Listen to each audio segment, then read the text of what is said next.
Welcome, everyone. Thank you for joining us today for the launch of our publication, WPS at 25 and Canada's CNAP3, Feminist Reflections on Progress and Gaps. My name is Sandra Biskupski-Mujanovic, and I am one of the steering committee members at the Women, Peace and Security Network Canada. We are thrilled to host this event along with some of our organizational members, including WCAPS Canada, Interpares, CARE, MedRes RX, and Women's International League for Peace and Freedom. This year marks the second year of Canada's third National Action Plan on Women, Peace and Security. It is also a special anniversary as the Women, Peace and Security Agenda celebrated 25 years in late October. This means that for the last 2.5 decades, a large part of the international community has been committed, to varying extents and degrees, to advancing women's participation in peace and security. At the same time, gaps, which have been identified over the years, remain today. Growing geopolitical insecurity and militarization, combined with shrinking civil space and persistent gender inequalities, continue to undermine progress. Conflicts persist, and women peace builders and human rights defenders find themselves without the political, financial, or institutional support they need. Women's inclusion in formal peace processes remains inconsistent, if it even exists at all. Meanwhile, there's a rise of authoritarianism and entrenched patriarchal norms that hinder the full implementation of WPS, limiting opportunities for women to participate in decisions that directly affect their own lives and those of their communities. Despite these challenges, the resilience and leadership of women worldwide demonstrates that the WPS agenda remains as vital as ever.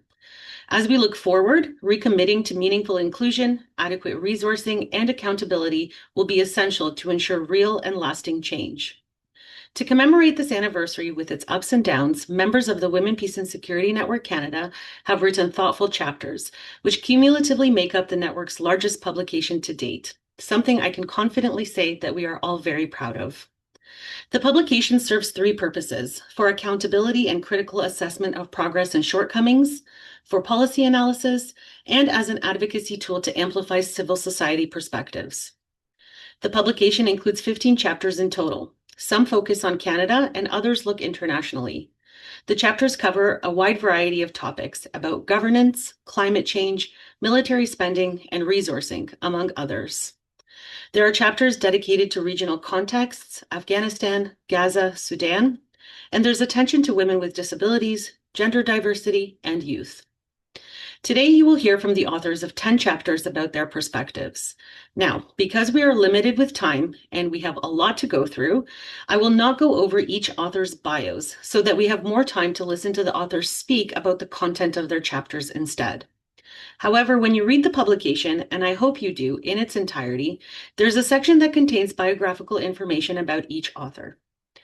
We will move in alphabetical order today, but the chapters are ordered more thematically in the publication itself. So I hope you enjoy hearing about the excellent work network members have produced and draw inspiration from their expertise in hopes that CNAP3 and the broader WPS agenda not only avoids becoming weaker and more diluted in the decades ahead, but grows stronger as we continue to build on the knowledge we have gained to date. So to begin, I welcome Ezra Bengizi, who wrote Chapter 13, What Resolution 1325 Means for Women of Color in Canada and Beyond.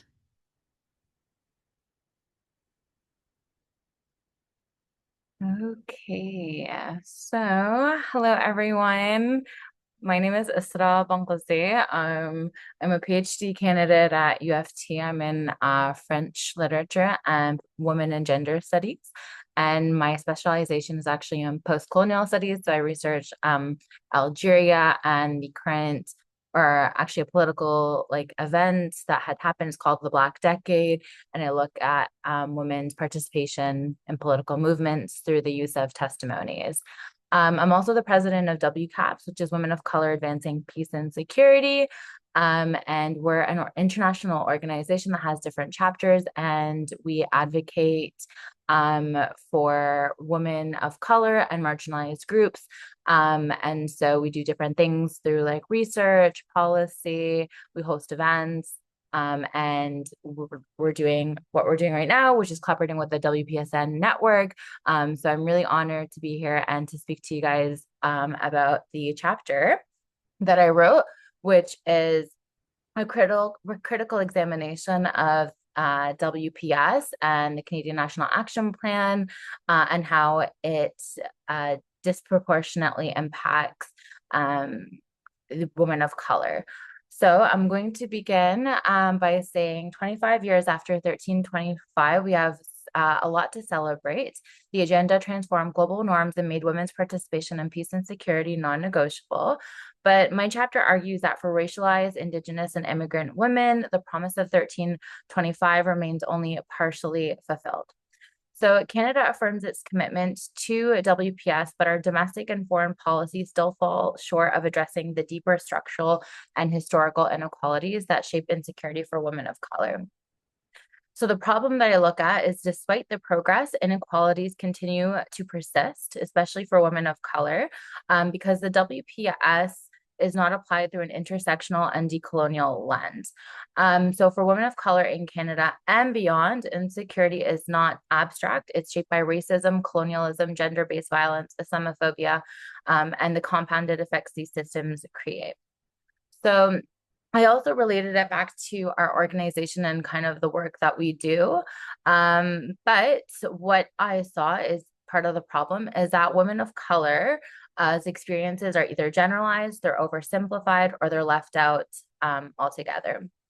So I examined the realities for women of color in two perspectives on like the domestic realities and also like internationally.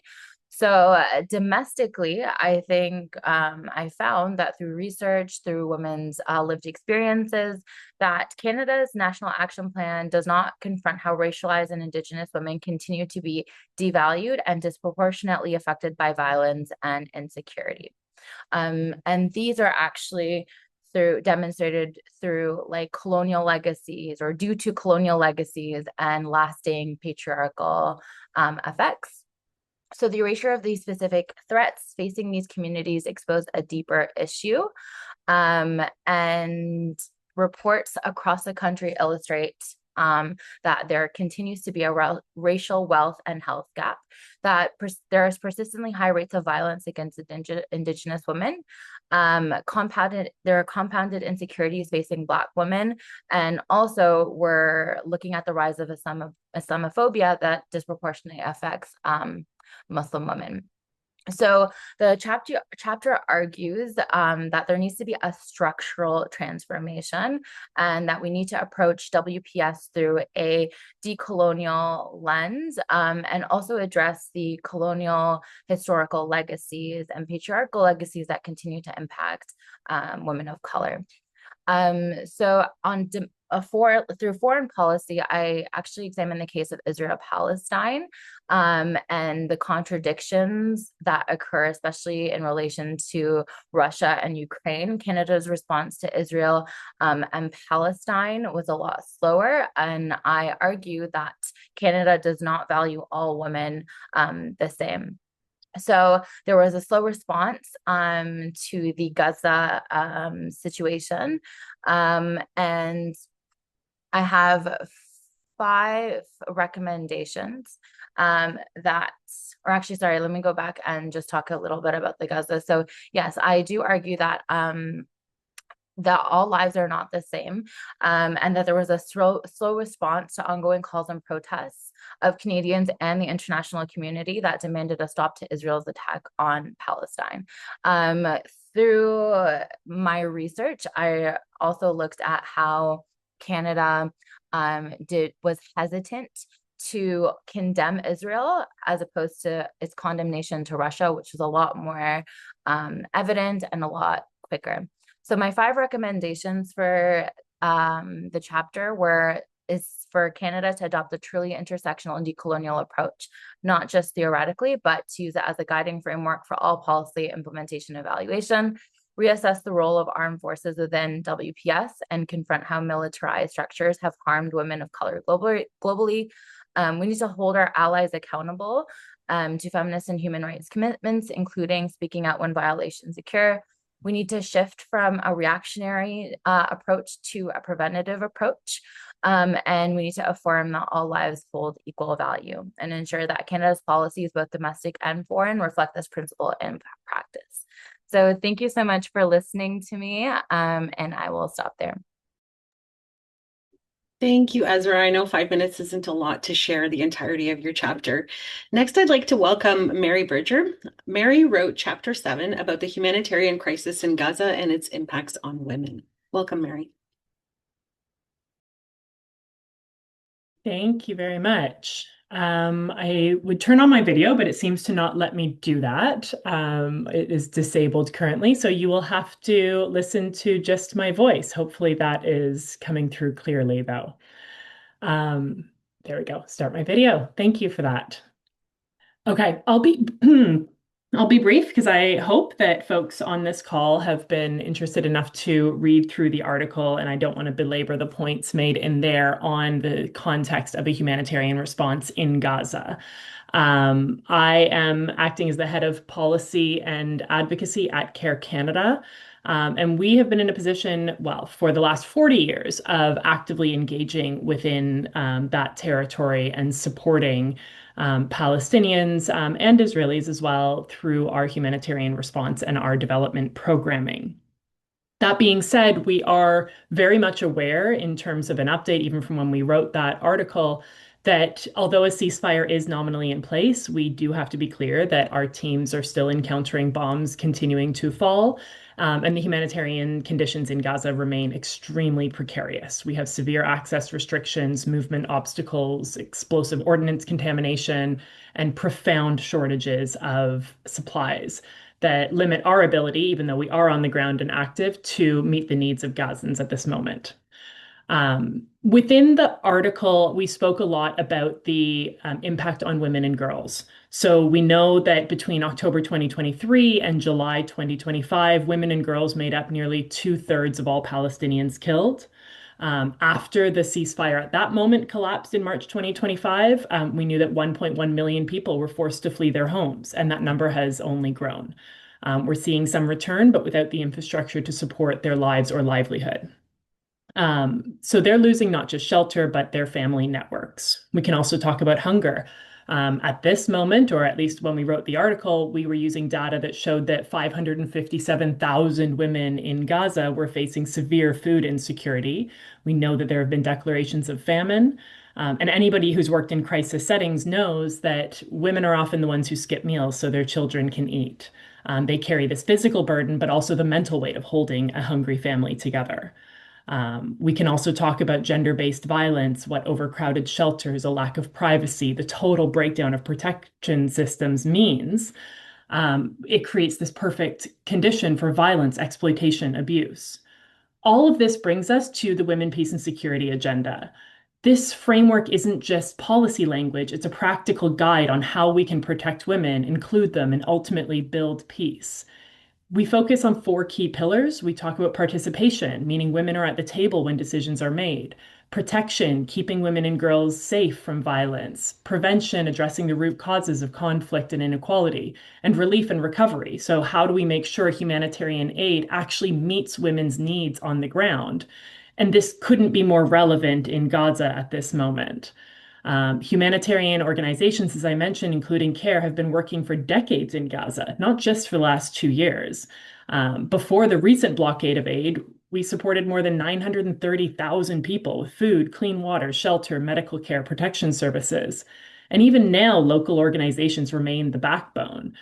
We talk about this a lot in various contexts around kind of this increasing push for militarization of aid delivery or kind of the pushes to government or only UN mechanisms. There's a role for civil society that has never been more needed.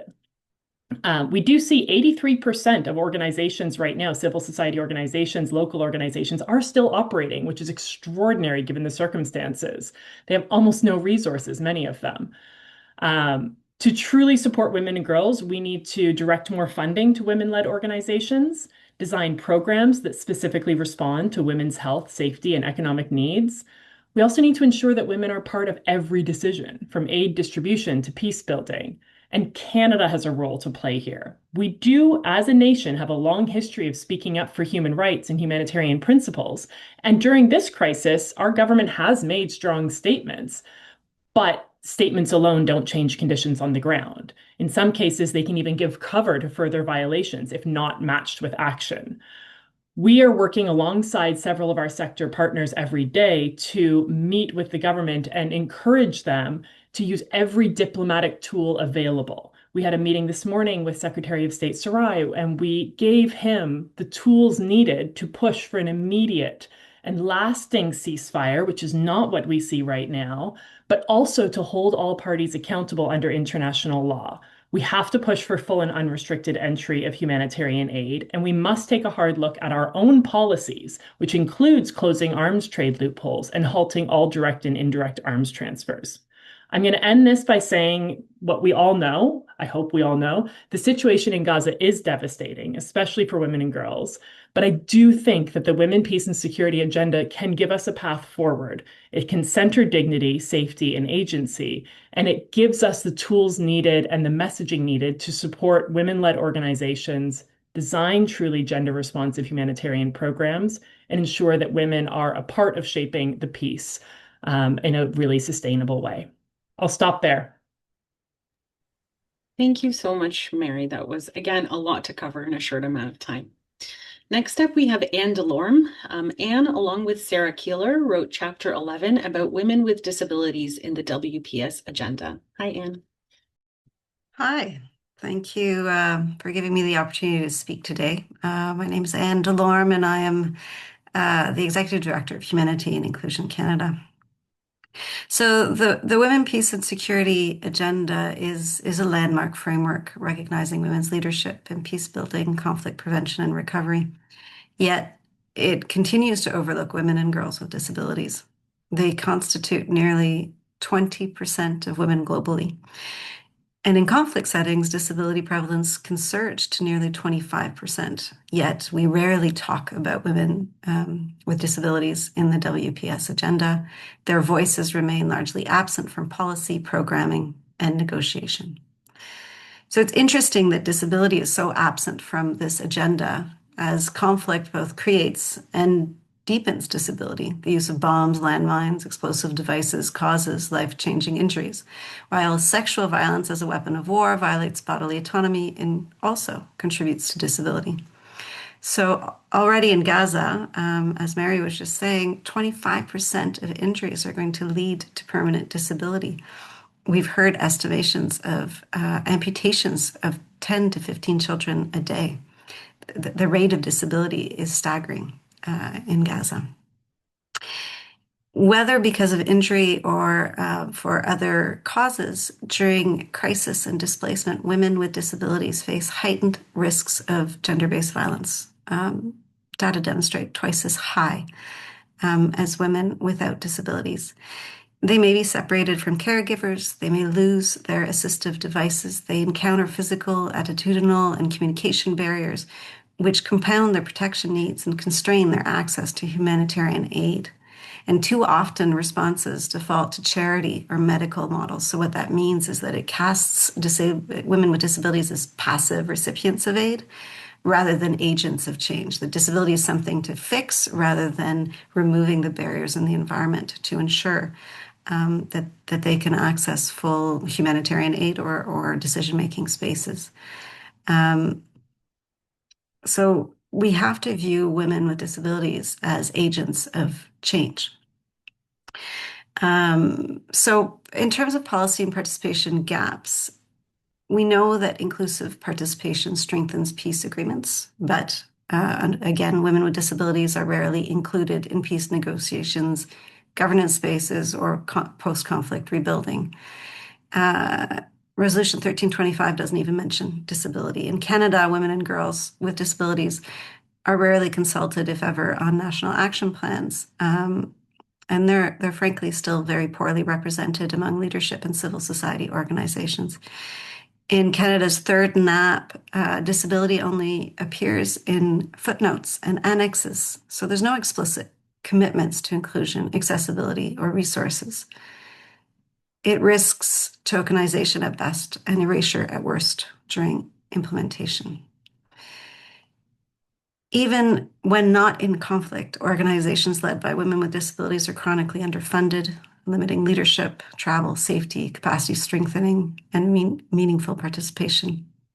Women with disabilities and their organization also experience double discrimination. They're excluded from mainstream women's rights movements and sidelined in male-led disability organization, caught between the two. Across employment, education, healthcare, civic life, these systemic barriers and stereotypes confine them to low status, poorly paid roles, and they restrict access to services and limit decision-making power.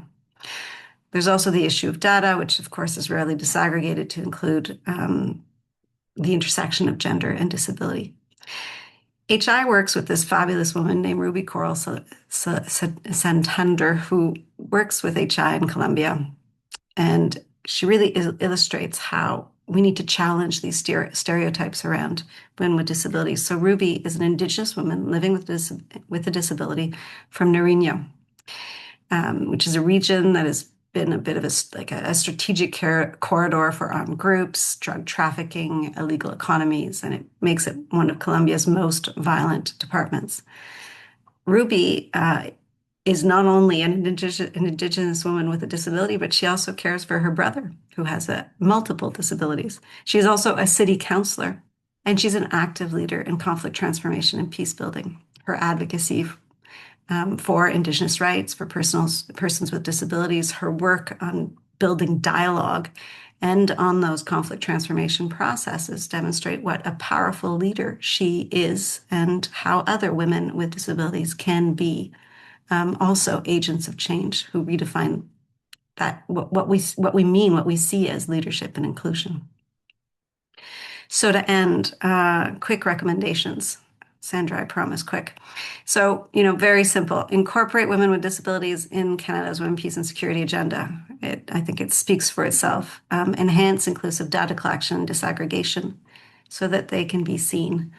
Harmonize women, peace and security at the agenda, the Canadian Action Plan, with the Convention on the Rights of Persons with Disabilities. Shift from this medical model to addressing the systemic barriers. Strengthen inclusion in decision-making and peace process so that women with disabilities are included and have a space at the table. And finally, increase funding and support for women with disability-led organizations. So it's been 25 years. I think it's time to take that step. Thank you. Thank you so much, Anne, for highlighting such an overlooked concern over the decades. Our fourth presenter today is Wasma Frog. Now, Wasma is unable to be with us live today, but she has kindly sent a recording of her remarks.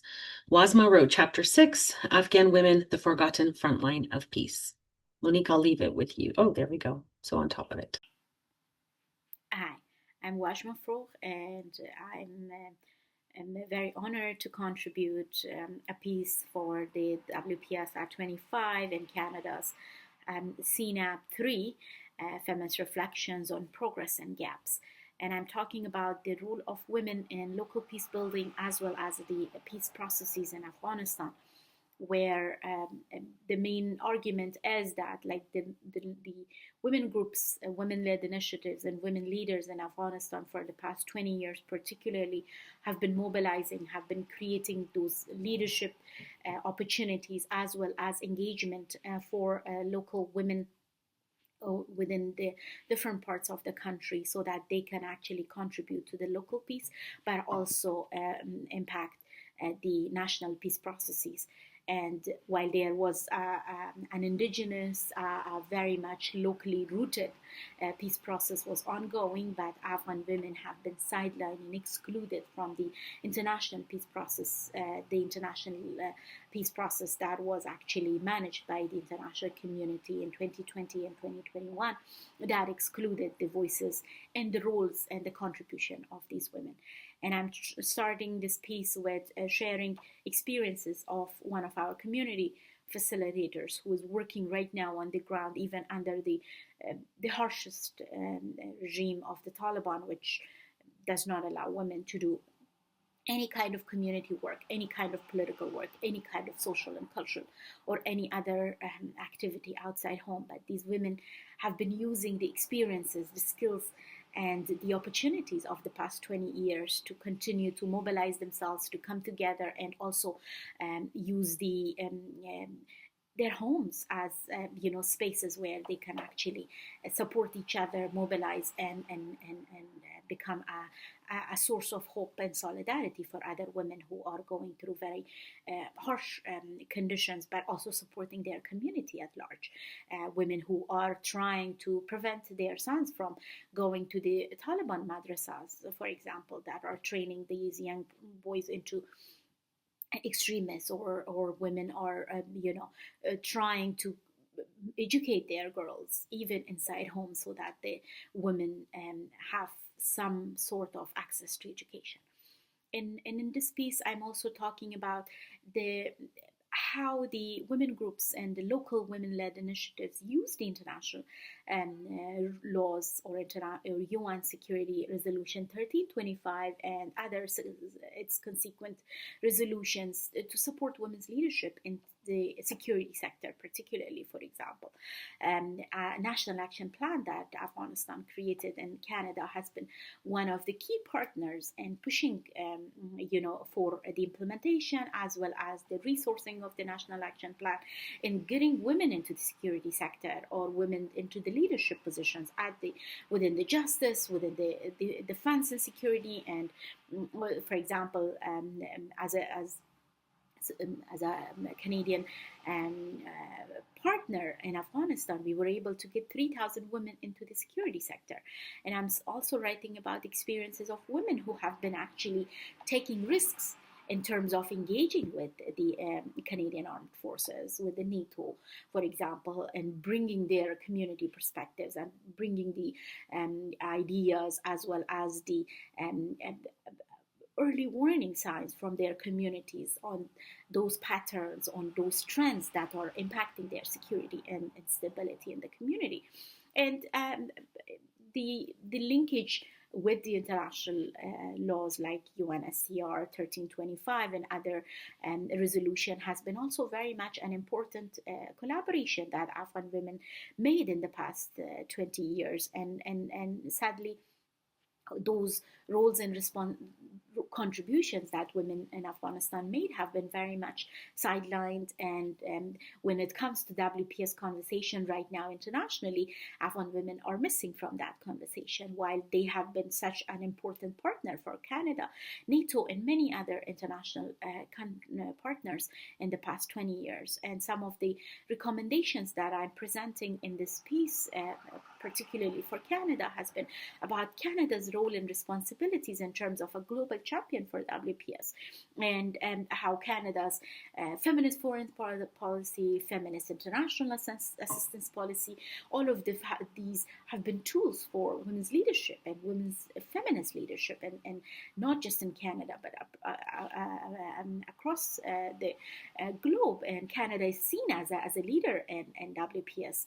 And using that leadership, Canada needs to leverage that leadership in terms of pushing, for example, for the CEDAW case at the ICJ, where Canada, Netherlands, Germany, and Australia are partners and trying to push for, a CEDAW violation case. And similarly, support to the women-led initiatives and women-led organizations, because they are the key for women's agencies in any part of the world. We cannot bring change from the outside. The change happens from inside, but those resources are something that women organizations and women-led initiatives need.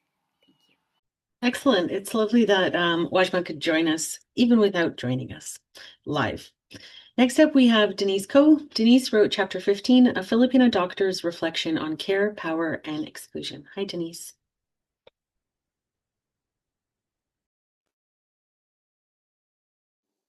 Hi there. It says start my video. Do I?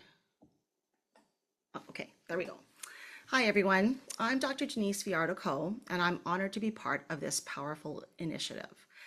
I'm an occupational and public health specialist, hypnotherapist, clean data advocate, and community leader in Manitoba. I hold many roles, including Ombudswoman, WPS Committee Chair, and Manitoba Branch President of the Federation of Medical Women of Canada. And I had the privilege of representing both FMWC and WPSNC in the Canadian delegation on the recent WPS Training and Cultural Exchange in Malaysia. So my chapter comes from a deeply personal place.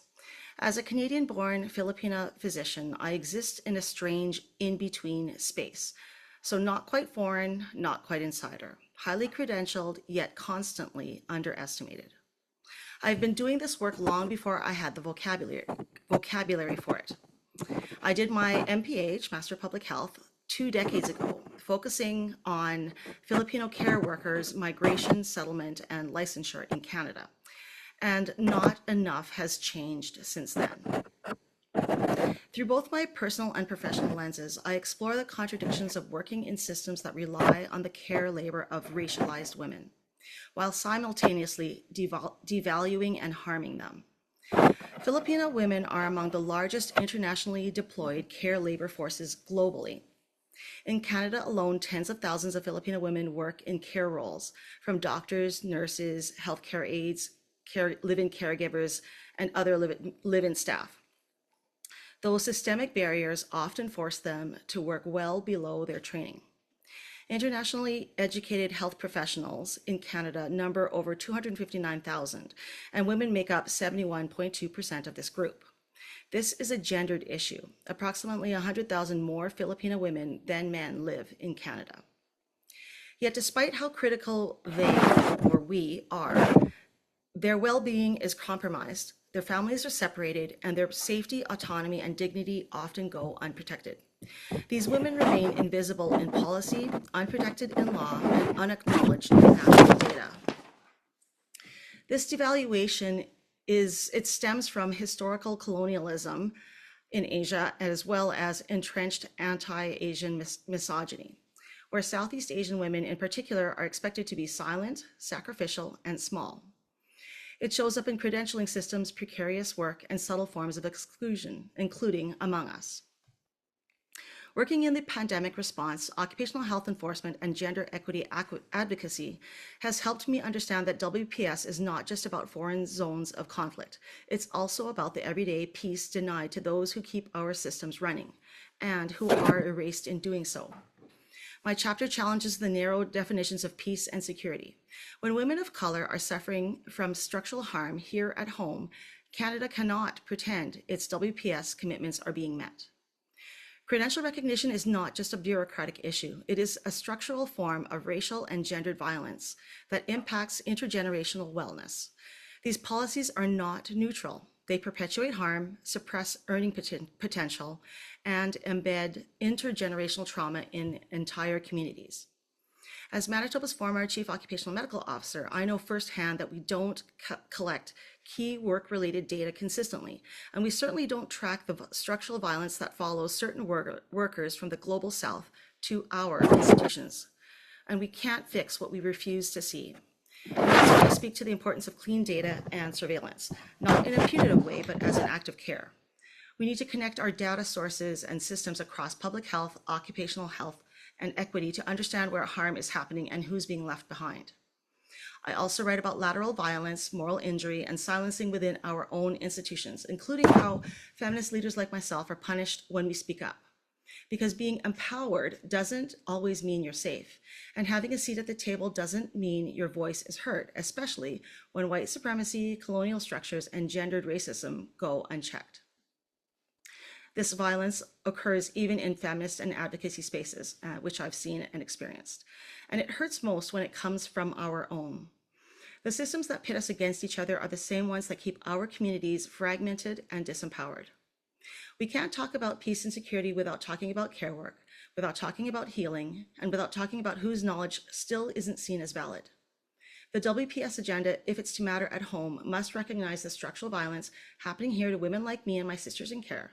It must center care not as charity, but as strategy.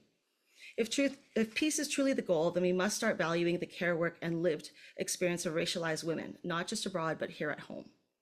My work now through MedResurrex is focused on empowering racialized women to reclaim voice, visibility, and rest.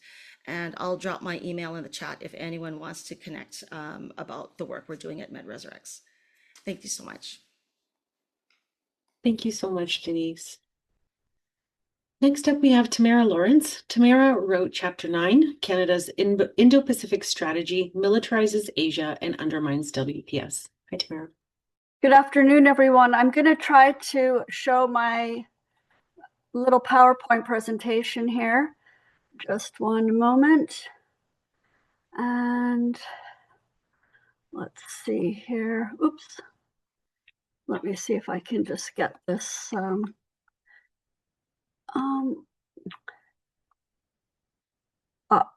It doesn't, I will stop sharing. It doesn't seem to be working for me. Okay, so good afternoon, everyone. I am a member of the Canadian Voice of Women for Peace and the Women's International League for Peace and Freedom Canada, and my article, Canada's Indo-Pacific Strategy Militarizes Asia and Undermines Women, Peace and Security, represents the views of our organizations. In November of 2022, the Minister of Foreign Affairs, Melanie Joly, announced Canada's new Indo-Pacific Strategy, the IPS. The federal government did not hold any public consultations to develop the new strategy, which is a violation of one of the key pillars of WPS, women's participation in decision-making. However, Canada's IPS is heavily influenced by and closely coordinated with the United States and the North Atlantic Treaty Organization, NATO. It came out 9 months after the US's Indo-Pacific strategy and 5 months after NATO's strategic concept that mentioned the Indo-Pacific for the first time, despite this region being outside the transatlantic area. Our concern is that Canada's IPS is a highly militarized approach to the Indo-Pacific and is an aggressive stance towards China. Canada's strategy calls for investing in expanded military operations, training, intelligence, and capacity building in the Indo-Pacific Pacific region. And over the past 3 years, the Canadian Armed Forces, the CAF, have increased their warfighting drills in the region with allies, in particularly the United States, the United Kingdom, and Australia. So exercises such as Exercise Rimpak, Exercise Talisman Sabre, Exercise Noble Wolverine, among many others. Worse still, since the IPS was launched 3 years ago, Canada's military exports to Taiwan have doubled from 15 million to 34 million in 2024, and Ottawa has issued export permits for military aircraft, naval vessels, ammunition, among other technologies to Taiwan, and this is according to Global Affairs reports. Canada's latest National Action Plan for Women, Peace and Security claims that the IPS aligns with WPS, but this is not the case. Sailing fossil fuel-powered warships along China's coast and sending weapons to Taiwan does not contribute to conflict prevention and peace building, which is required by WPS. This militarization of Asia by Canada threatens women and girls, and it degrades the natural environment, and it exacerbates the climate crisis. This is why VOW and WILP are calling on the Carney government to launch a new Indo-Pacific strategy with consultation that includes women's groups, both here and in Asia, and that centers peace and diplomacy in the region. We are also calling on Ottawa to immediately terminate all military exports to Taiwan and for the CAF to cease its military drills to reduce tensions and prevent a war with China. As well, we want to bring to everyone's attention the important report that the UN Secretary General released this past September on WPS. The last paragraph states, quote, "Women peace builders' universal message to governments and armed actors is unequivocal. End the wars, respect international law, and disarm." And this should be Canada's approach to the Indo-Pacific.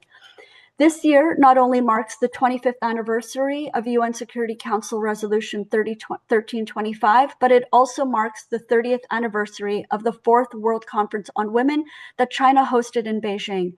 The 1995 conference brought together thousands of delegates from around the world, including representatives from our two organizations, and the conference concluded with the Beijing Declaration and Platform for Action to advance the goals of equality, development, and peace for all women. And in pursuit of those goals in the past 30 years, China has lifted 800 million people out of poverty while creating the second largest economy in the world, and it has become the largest producer of renewable energy technologies.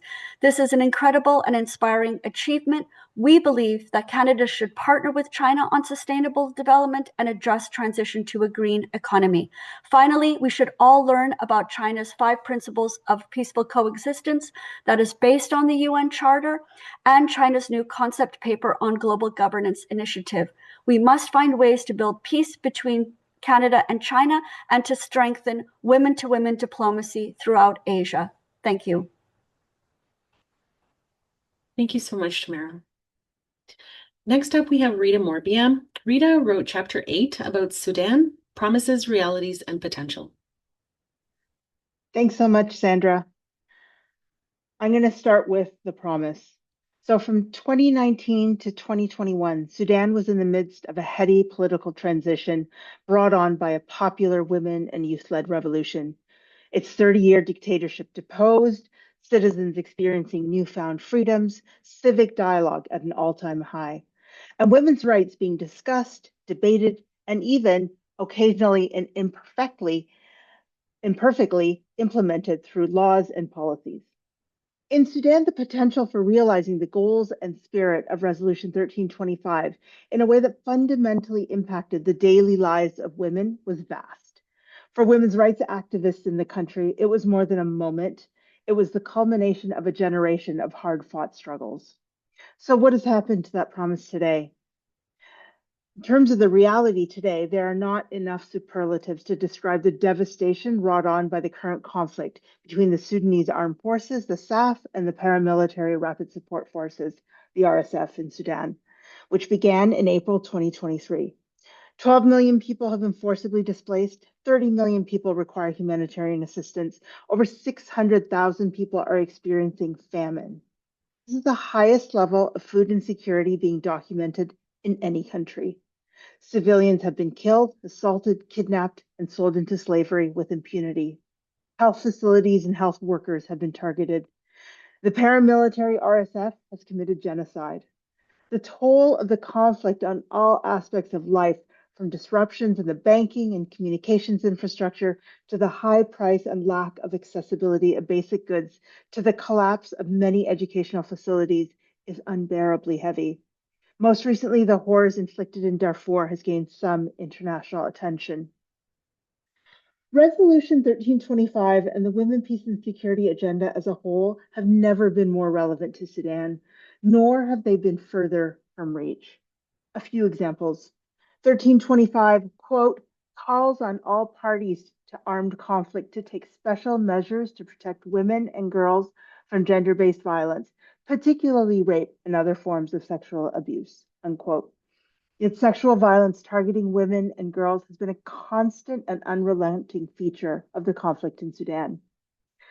Resolution 1325 also, quote, emphasizes the responsibility of all states to put an end to impunity and to prosecute those responsible for genocide, crimes against humanity, and war crimes, including those relating to sexual and other violence against women and girls, unquote.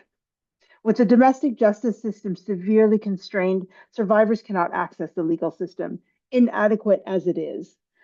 There are few to no safe spaces from which they can act without fearing retaliation from armed actors or their trauma being instrumentalized by the opposing side. International war crimes documentation is not adequately supported, and as a result, impunity reigns. And lastly, Resolution 1325 stressed, quote, the importance of women's equal participation and full involvement in all efforts for the maintenance and promotion of peace and security, and the need to increase their role in decision-making with regard to conflict prevention and resolution. Women in Sudan toppled a dictator, and yet the legitimate and carefully considered attempts of the women's movement and women leaders of being engaged in any of the previous ceasefire negotiations or dialogues have been tokenized or outright ignored by the belligerents. None of the warring parties include high-level representation by women. Major geopolitical players in the conflict, such as Egypt, Saudi Arabia, and the United Arab Emirates, also do not prioritize women's involvement in peacemaking. The prospects for any peace negotiations or ceasefire talks have dimmed, given a lack of political will by regional and international powers. So what about the potential? Despite the chaos and destruction or maybe because of it, Resolution 1325 has immense potential as a strong guiding framework for the WPS agenda in Sudan. Women's heroic leadership at the grassroots community level remains critical as both a practical intervention as well as a form of political mobilization. For example, this can take the form of women's emergency response groups or community kitchens, providing critical food, healthcare, psychosocial counseling, hope, and so much more. Women have also come together to write a feminist agenda for peace. Since geopolitical powers are failing to work towards a genuine peace, starting with a complete ceasefire, it is the women of Sudan who carry the torch of Resolution 1325 today, holding space for its untapped potential.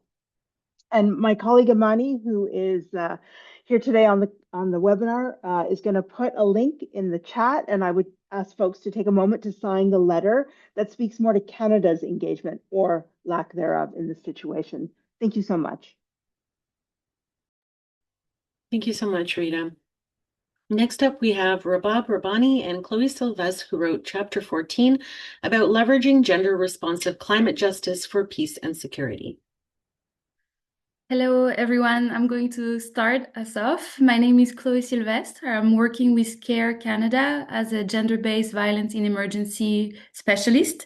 And I'm here with my colleague Rabab Rabbani, who is a senior advisor on environment and climate change.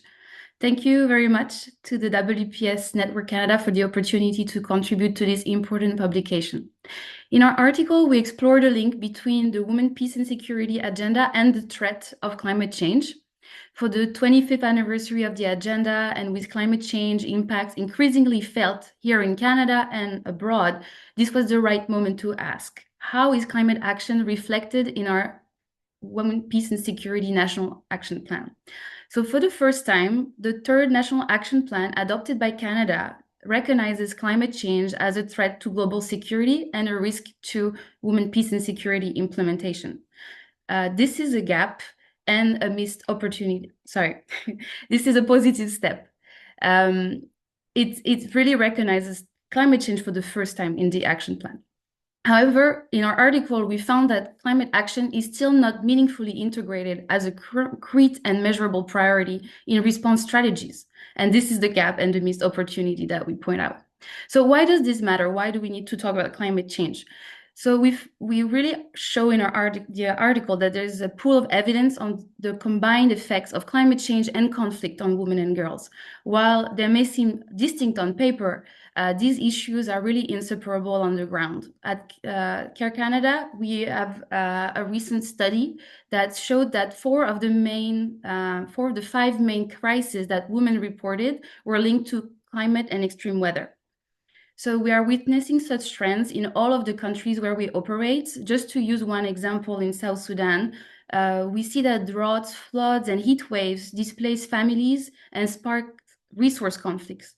Women and girls lose their homes and food security, while violence against them is reported yearly.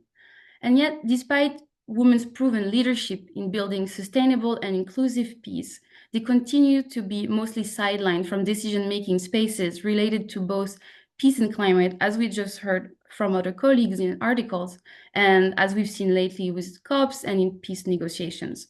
So Rabab will now tell you about programming lessons from CARE Canada and some of the evidence-based solutions that connect both climate justice and gender equality that we advocate for in our article. Thank you. So, as Chloe was saying, if we want lasting peace, gender equality, and climate resilience, we need to really understand how these issues connect.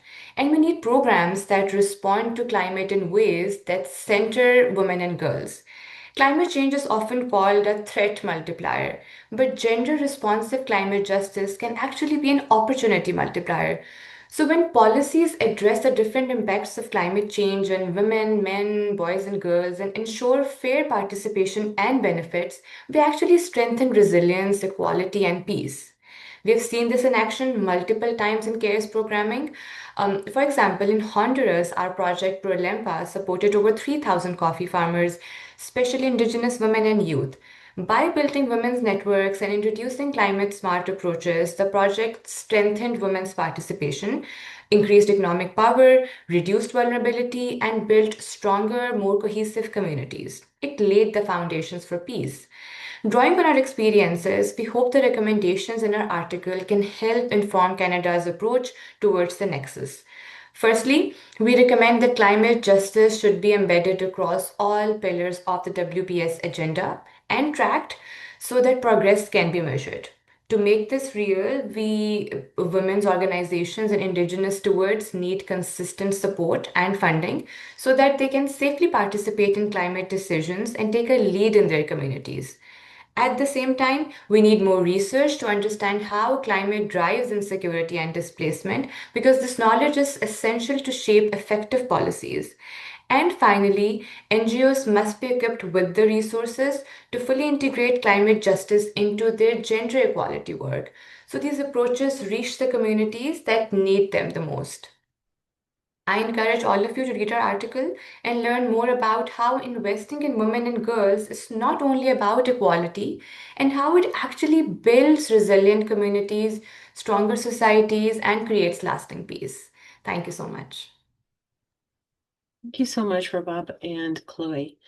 Next up, we have Benedict Santoir, who, along with Beth Voroniuk, wrote Chapter 2 about the urgent need for a new WPS ambassador.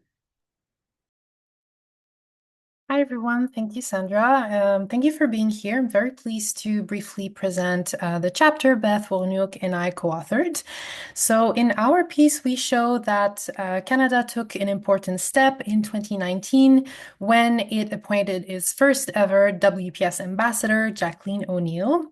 So during her mandates, she played a key role advising ministers and coordinating the implementation of the national action plans on WPS across departmental partners.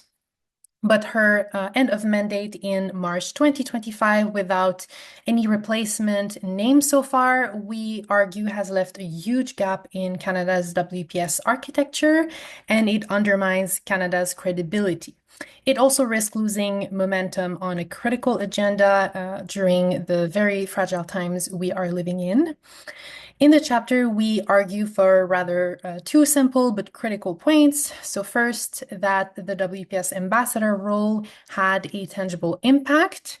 And second, that Canada urgently needs to reappoint a new one. To be effective, this person must bring expertise across the full range of WPS issues, not just one sector, such as the defense and security sector. And this person, future person, ideally would need to be solidly connected to Canadian civil society and able to mobilize political support and resources for the CNAP3 and future NAPs as well. Unfortunately, since we wrote the chapter, we think this urgency has deepened only further.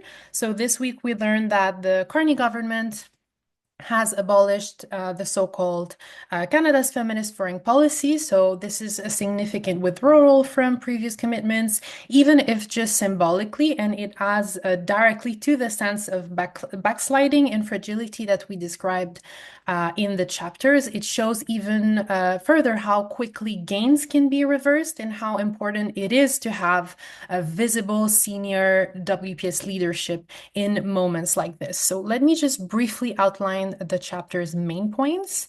So we argue that her term was path-breaking. Her role was not meant to be only symbolic and praise for Canada abroad. It was meant to drive action within the government. Ambassador O'Neill broke silos. She built coalitions, coordinated ministries, and brought in new actors like Veterans Affairs. Her work helped secure the renewal of the CNAP3 in 2023 and kept WPS visible on the political radar. She also set a high standard for accountability through quarterly meetings with, monthly meetings with feminist civil society via this network, the WPSN-C network. She created one of the only regular structured space within the government where the government listened directly to practitioners, activists, and experts. So we think this legacy from Ambassador O'Neill of direct dialogue with civil society should not disappear. Her engagement with women peace builders, also in conflict-affected context, help amplify their voices in Canadian decision-making and in multilateral fora, including the UN Security Council. But despite all that, we show that there were structural limits that constrained her impact. The role, as you know, was advisory, so she could not set policies or allocate budget. Her office had also extremely limited programming budget, leaving flagship initiatives without substantial resources. And there were persistent gaps between Canada's stated WPS goal and its actual policy direction, for example, regarding Canada's role in aiding Israel's genocide in Gaza. But even with these constraints in mind, Beth and I, we are clear, our conclusion remains clear.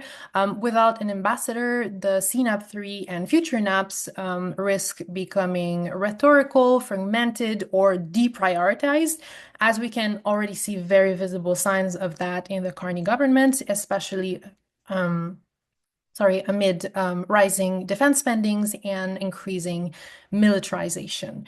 So the WPS ambassadors, we think, plays a crucial watchdog role to ensure that feminist prevention and diplomatic approaches are not sidelined. So reappointing a WPS ambassador is not just a bureaucratic detail, it is indispensable. It is both practical and symbolic as well. And it is especially urgent, we think, at a time when the WPS agenda is under attack to reappoint a WPS ambassador. So we argue that the Carney government must act quickly. And as always, civil society is watching. So I'll stop there. Thank you. Thank you, Benedict, and thank you for connecting your argument to the news this week coming from our Liberal government.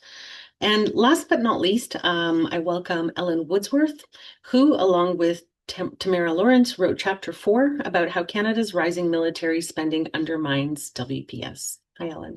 Hi.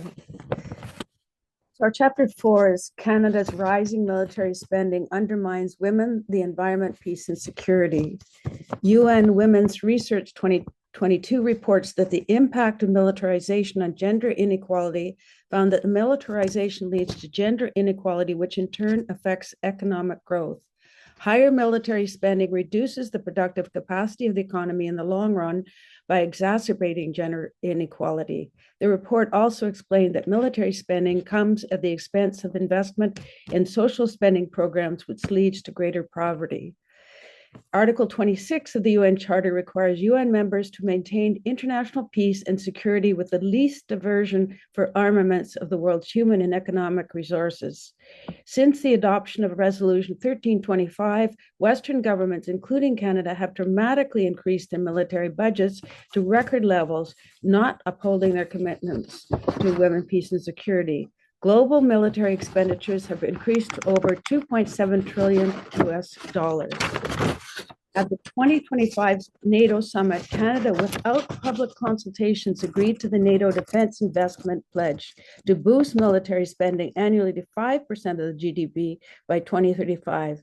This will mean a rise in military spending to $150 billion annually, with an additional $106 billion per year on the CIF. The federal government's 2024 statement and impacts report on gender diversity and inclusion acknowledged that investments in the military disproportionately benefit men over women. The budget for the Department of National Defense, including CAF, was $33 billion. The Department for Women, Gender, and Youth wage was only $71 million. The reduction of wade's meager budget will be devastating to women and youth as well as to the 2S LGBTQIA+ and Indigenous programs. Canadians also call out the shameful government lack of action on the recommendations on the Commission for Missing and Murdered Indigenous Women and Girls and in Truth and Reconciliation Commission's calls to action. Canada has never met its pledge to spend 0.7% of gross national income on overseas development and assistance, despite its feminist international assistance policy. Daily, we watch women and the 2S LGBTQIA++ being slaughtered in Gaza, Sudan, and other parts of the world. Laws to protect us, even in Canada, are being torn up. Under the Convention on the Elimination of All Forms of Discrimination Against Women and the Convention on the Rights of the Child, the International Covenant on Civil and Political Rights, and the International Covenant on Economic, Social, and Cultural Rights, the Government of Canada committed to improve the lives of women, girls, 2S LGBTQIA+, First Nations, seniors, and people living with disabilities.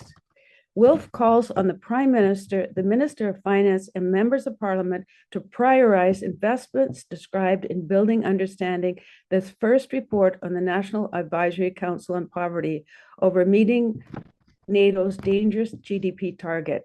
We want peaceful coexistence, not war. Military spending also comes at a severe cost to the climate and the environment. The Canadian government is procuring new fossil fuel-powered fighter jets, attack helicopters, armed drones, missile launchers, and armored vehicles that release excessive carbon emissions and air pollutants. Wilf Canada's 2024 research shows that military expenditures and emissions are hindering the federal government from rapidly decarbonizing and achieving Paris agreements. In September 2025, the UN Secretary General released an important report, The Security We Need, Rebalancing Military Spending for a Sustainable and Peaceful Future, raising alarms for ever-rising military expenditures and urging states to reconceive security based on human needs, not militarism.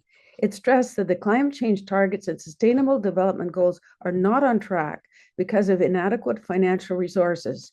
It called on all countries to address the underlying causes of growing military expenditures and instead prioritize diplomacy, peace, and international cooperation.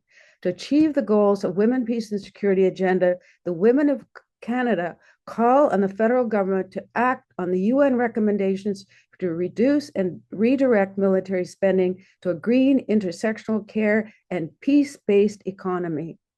I'd like to thank everyone who's been part of developing this really dynamite and critically important document at this time in the situation we all face in the world and Canada's responsibility.